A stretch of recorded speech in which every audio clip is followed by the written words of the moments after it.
The video quality is so bad indoors. I thought it would be way better indoors because the last video I filmed was outside and it was really shaky and weird. And so I was like, oh, the light will be better indoors. No, the light is worse indoors. I don't know why I would think that. When you're outside, you're like directly connected to the light. Okay, so this video is going to be about social media or phone addiction and chronic illness and disability and stuff like that. So basically, my story. Basically, my story is that I'm addicted to my phone, as you can see right here. This is my phone, and I'm addicted to it because of the way that I am. And I am going to talk about, like, basically why I think that I get so addicted to it as a person with ME/CFS, and, like, as a disabled person, what are the things that make me more addicted to my phone than, like, on average other people would be. And then I talk about, like, little things I did to, like, create kind of a solution or, like, break that addiction to my phone. But first, I'm gonna really be transparent about how addicted to my phone I am. Like, so on Android, also sorry that I look so bad. It's because I haven't been able to shower for so long because I'm in a relapse. So I'm sorry. You have to look away. You have to pretend I'm hot. It's ableist to not pretend I'm hot right now.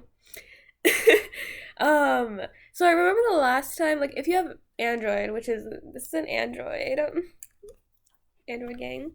If you have an Android, there's a thing called Digital Wellbeing, like an app in the settings, and it shows you how many hours you've been on your phone. So I remember that, like, there was, like, during relapses, of course I'm on my phone way more because I can't even go outside. And so I remember I was on my phone and I was just, like, scrolling through YouTube Reels or whatever it's called. Yeah, Reels, yeah. Shorts, YouTube Shorts. And I was looking through Shorts and I was like, it was a bunch of Modern Family stuff, which I don't even care about Modern Family. But anyway, I was scrolling through that and I was like, I'm spending a lot of time on this, I think. Like, I think I'm spending just an unbelievable amount of time on this. So I looked up digital well-being, like I looked up the settings to see if I could find out how much time I'd been spending on Reels, Shorts, Reels, both of them.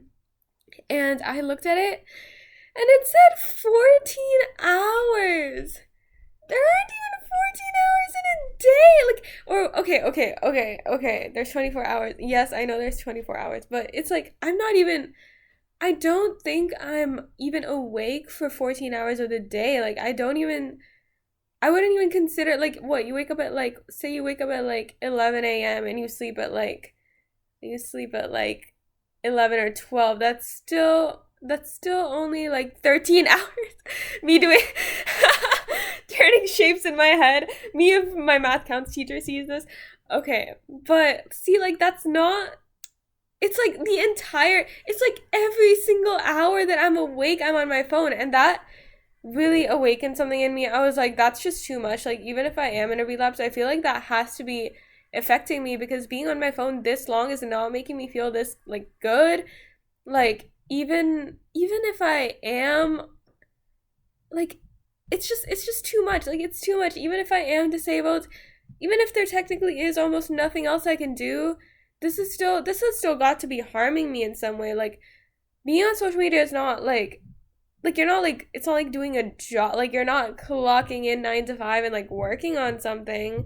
You're not, like, there's nothing, I'm not retaining any of the information that I see online. Like, I'm just, like, passively consuming for 14 hours.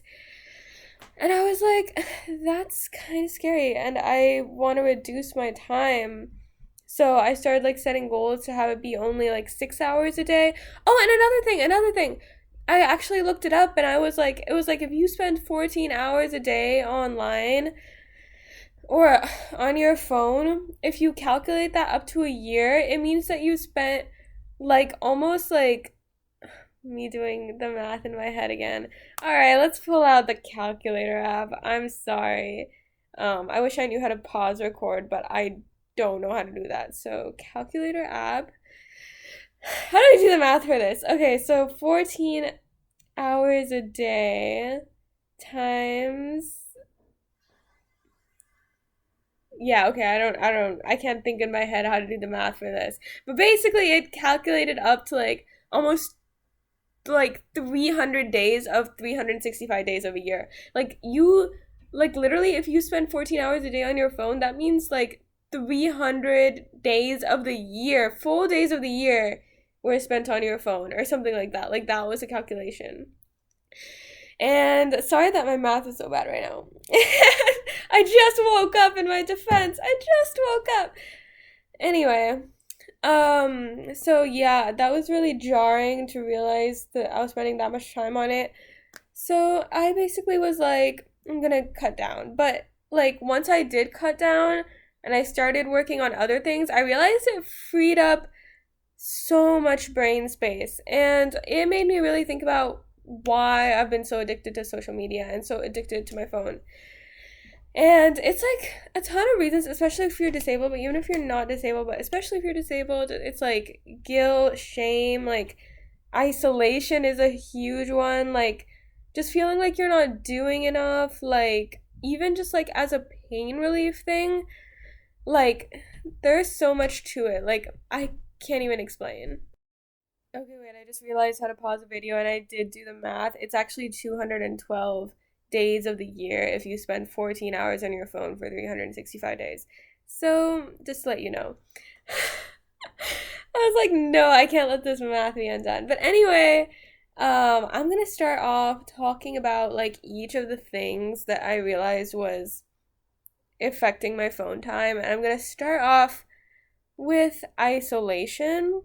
So, isolation when you're disabled is like just unbelievably bad. Like I can't even explain. It's like pandemic isolation if you guys remember. Like if you guys had to isolate during 2020 and you were just like, around your family 24/7 and that was what was going on for you. Like isolation when you're disabled is just like especially when you're in a relapse with ME/CFS, but any other chronic illness, like you go out into the world, or at least I go out into the world so much less.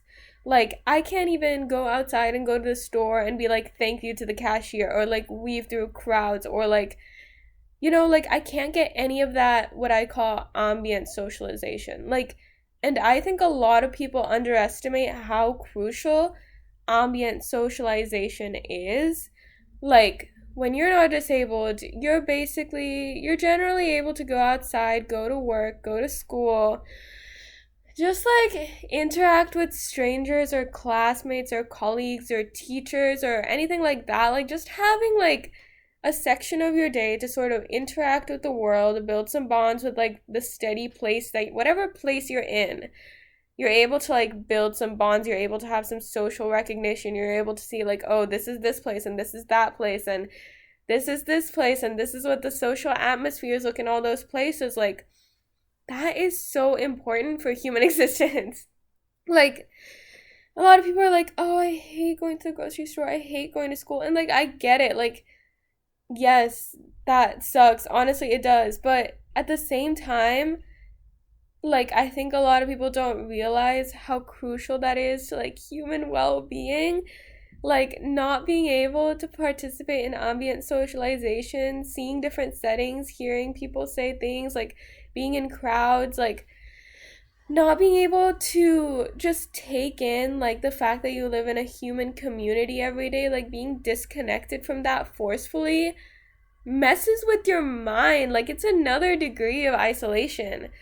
And so when you're in that level of isolation and also there's a pandemic going on and like you don't have that many friends in the area, like I think honestly the average person by the time they're my age has maybe like 3 or 4 friends who they can talk to semi regularly. Like yeah, I feel like that's pretty much all I have. And it's like there's not that many close people who I'm in like constant messaging with like I was in like grade school or whatever, or how I was in like high school. Like it's not the same as that. It's not even the same as college. Like it's just like I'm in my 20s. I'm in my 20s.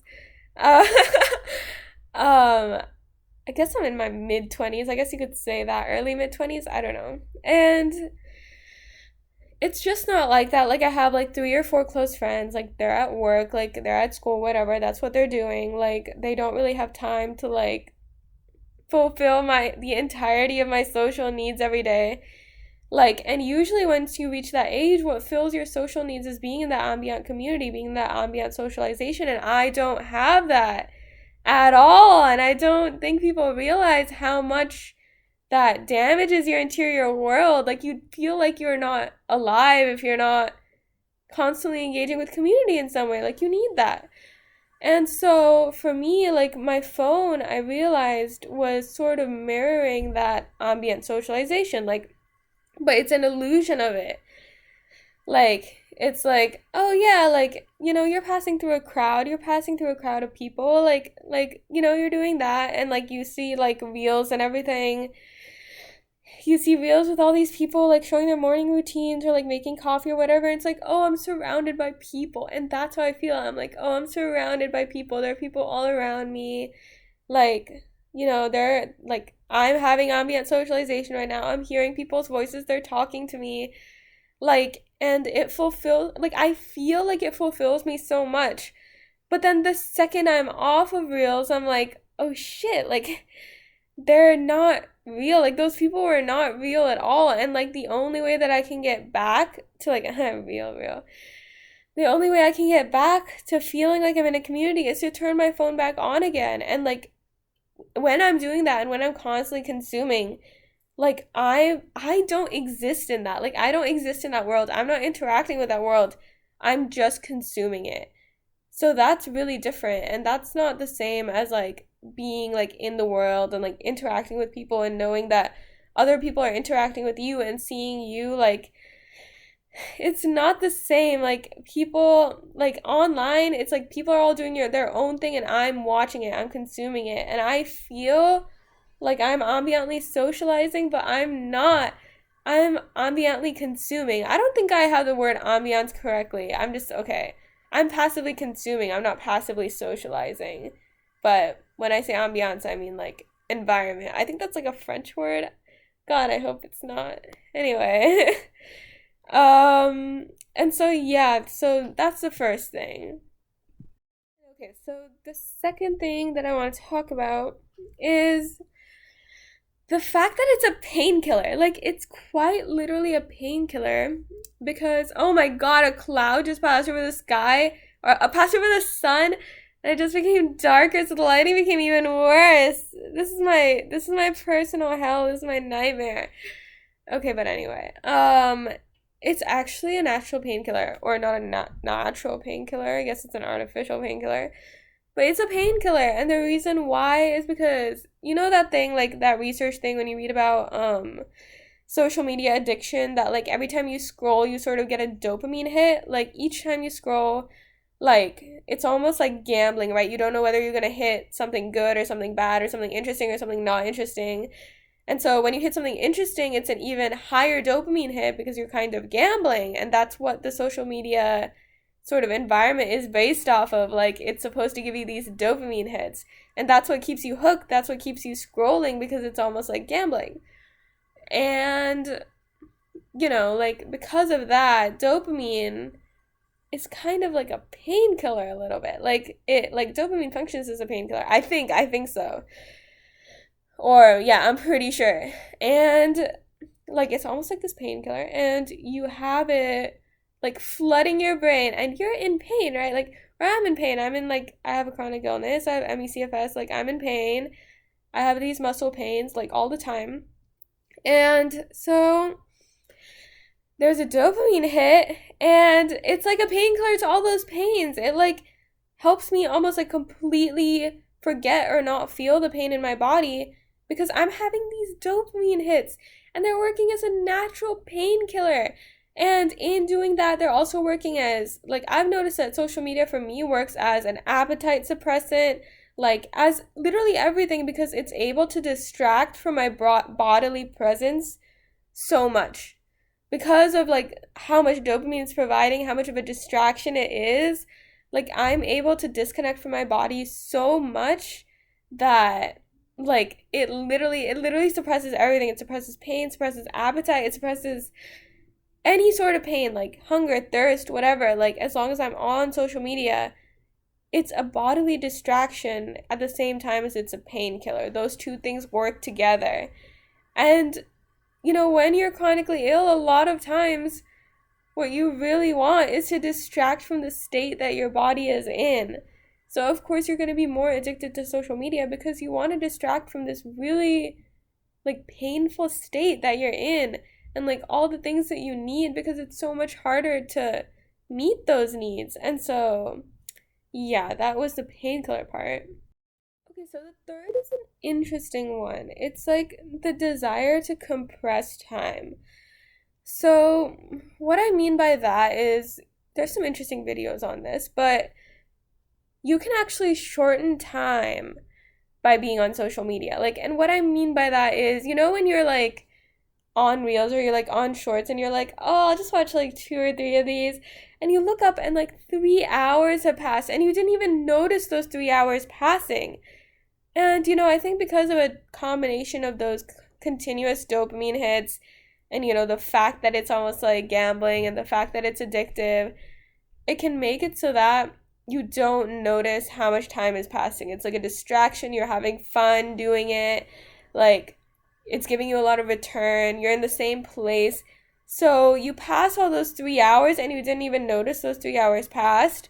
But at the same time, it's not like doing something you enjoy. Because if you do something you enjoy for 3 hours, yes, technically the time does pass fast for that as well. But when you look back on that time, you still have all those memories. Like you're like, oh yeah, I did this, this, this, and this. But when you look back on the 3 hours that you spent on Reels, it's completely gone. Like you don't remember what Reels you watched. Like try to like look back in your memory of the 3 hours that you lost on Reels or Shorts and be like, oh, like what Reels did I watch? What Shorts did I watch? You don't remember. You don't remember because like it was like the way that you're passing time on Reels and Shorts, like the way that this addiction works, is it literally goes into like a time void. Like you haven't moved from space. You don't have like delineations to say, oh, I spent this chunk of time doing this chunk of time doing this chunk of time doing this. Like you have not registered your body into the time that you're consuming. Like it's not like space time. Like you haven't sort of like you don't have your body going through different spaces to be able to register that time that you passed. You only have what you were consuming and like consuming these short bits.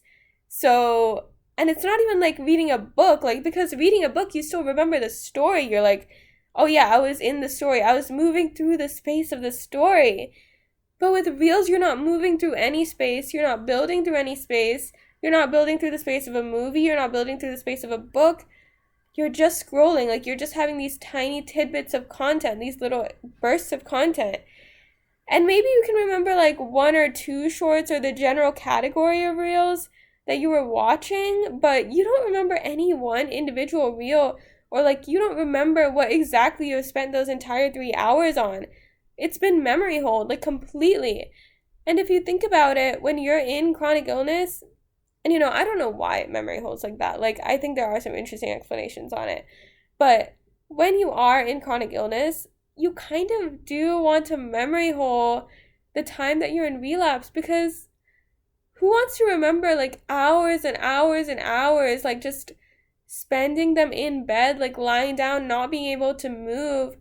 You don't want to even have that memory, like that present memory of, oh yeah, I just spent the last 5 hours, 6 hours doing nothing. Like, you don't want that memory. Like, you don't want to be in the present lying down and being like, oh yeah, I'm gonna have to lie down for who knows how many months like this, like for hours. Like, who knows how long, this relapse is gonna last, or like this PEMS is gonna last, or like, you don't want, like, you just want to memory hole it, or at least I want to memory hole it.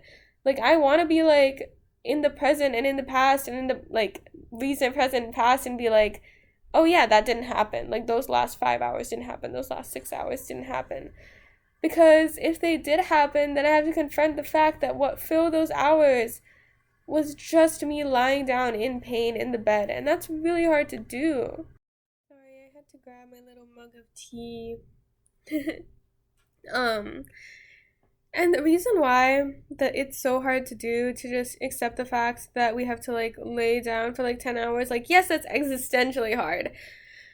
But also, it's because like there's sort of capitalist expectation. Sorry to tie capitalism into this, but it has to be done. That that you'll be spending every hour of your day doing something, that you'll be filling each hour of your day with some kind of work of some kind. Like you're supposed to be working. And the thing is, like with MECFS, at least I have brain fog. Like when I'm in a relapse, it's much more difficult to even do things like, brain fog is one of those symptoms where, you can't, like all your muscles stop working well. So that includes your eye muscles, it includes your brain muscles, it includes all your muscles, like go slack basically.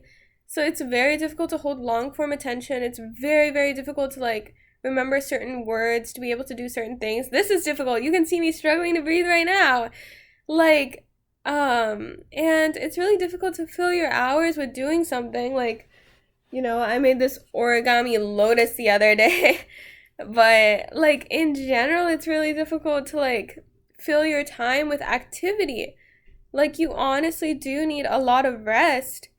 And by a lot, I mean like 8 or 9 hours, not just like a 1 to 2 hour power nap or something. I mean like 8 or 9 hours just lying in bed and maybe 2 or 3 hours of like doing something in a day. And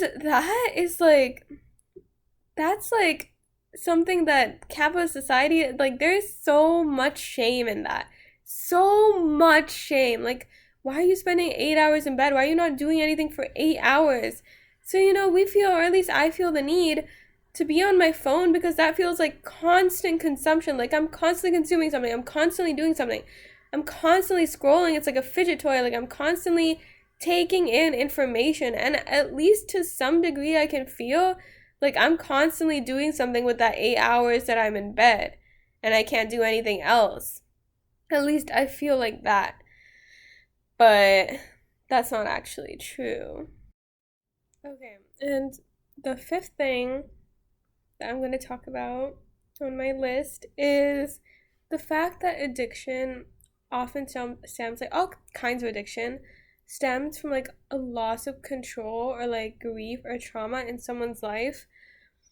And like, you're trying to escape from that trauma, like you're trying to escape from that grief, like that loss of control in your life. Like, like especially if someone experiences death or if someone is experiencing low income, like, like that is a lot of loss of control. Like having to accept like a loss of control in some way is like terrifying. And like that often leads to like extreme escapism because it's like, oh shit, like there are certain things, there's certain circumstances like I don't have any control over, and it's like terrifying to accept that or to see that or like for that to be your reality.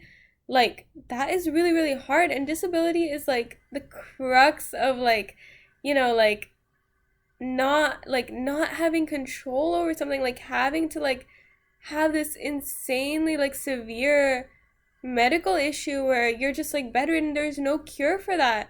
There's no cure for this loss of autonomy. There's no cure for this ultimate loss of control and autonomy.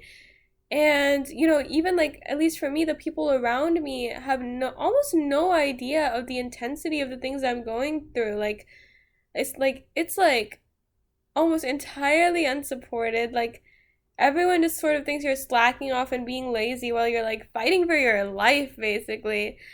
And like being in that headspace, like having to face that reality like every single day that like this is what I'm going through, like yeah, that turns me to my phone. Like yeah, that turns me to like social media addiction and stuff like that because like it gives me an escape from that. Like of course I want to escape from that. Like that's really, really, really difficult.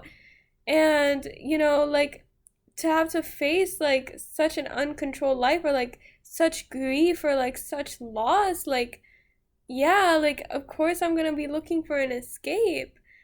And there's like another like more evil side to this with like social media and like specifically a social media addiction, because you are kind of able to control your digital self. Whereas like with me, like my physical self is disabled. My physical self can't move. My physical self can't attend school. My physical self can't get a job. But my digital self can do all this. My digital self can post. My digital self can consume. My digital self can do all these things.